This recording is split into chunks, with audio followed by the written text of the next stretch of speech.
Welcome back to Beneath the Terrors. Tonight, we venture deep into the heart of the woods where a seemingly innocent cabin hides dark secrets. As the sun sets and shadows creep closer, we'll uncover the chilling tales of those who dared to stay there. From ghostly apparitions to whispers in the night, this haunted retreat holds a history that's anything but serene. So grab a blanket, turn off the lights, and let's dive into the terror that awaits within the walls of this haunted cabin.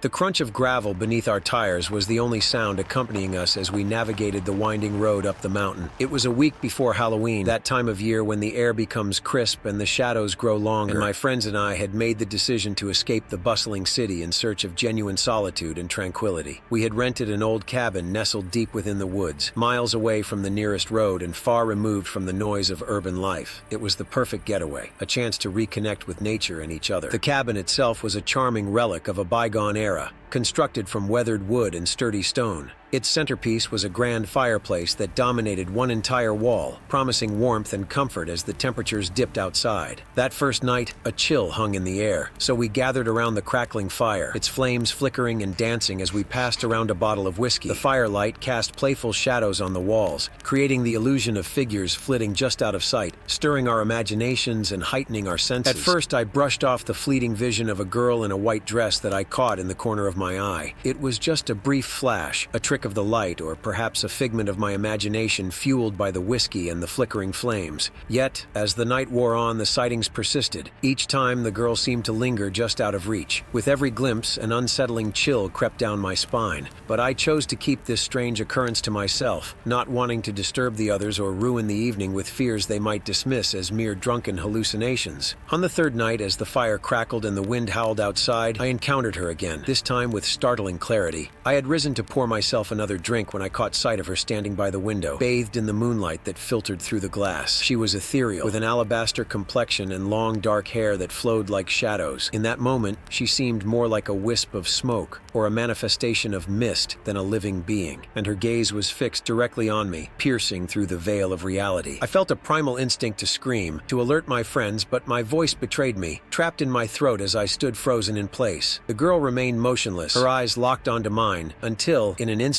she vanished into thin air, leaving me breathless and bewildered. After that harrowing encounter, I could no longer keep my secret. I gathered my friends and recounted my experience. They laughed it off, their disbelief evident, but deep down, I knew what I had seen was real. The laughter faded, but the tension in the cabin thickened, like a heavy fog settling around us. That night, as we tried to shake off the unease, we began to hear whispers. They were soft yet pervasive, weaving through the air and filling the cabin with an unsettling presence. We strained to understand the words, but they remained elusive, sending shivers down our spines. We huddled closer to the fire, seeking comfort in its warmth, yet it offered little solace against the growing sense of dread. The following day, while rummaging through a dusty cabinet, we stumbled upon an old photograph. It was a framed picture of the girl in white, her smile bright and eyes sparkling with a happiness that seemed lost in the shadows of our reality. On the back, the name Emily was scrawled in faded ink. I felt a wave of sickness wash over me as the pieces began to fall into place. I realized that Emily was not just a figment of my imagination. She was a spirit, a fragment of a past long forgotten, and she was not at peace. That night, the whispers grew louder, more insistent. We could discern fragments of sentences, our names intertwined with hers, echoing through the cabin like a haunting melody. Emily, they seemed to chant, mingling with our own names, a chorus of voices that sent our hearts racing. We should have left then, but the weather had turned treacherous. A heavy snow had fallen, blanketing the roads and trapping us within the confines of the cabin. We were prisoners of circumstance, unable to escape the growing darkness that surrounded us. That was the last night I saw Emily. She materialized by the fire, no longer a mere wisp of smoke, but a solid, tangible figure. This time, she was not just looking at me. Her gaze encompassed all of us, a silent plea that filled the room with palpable tension.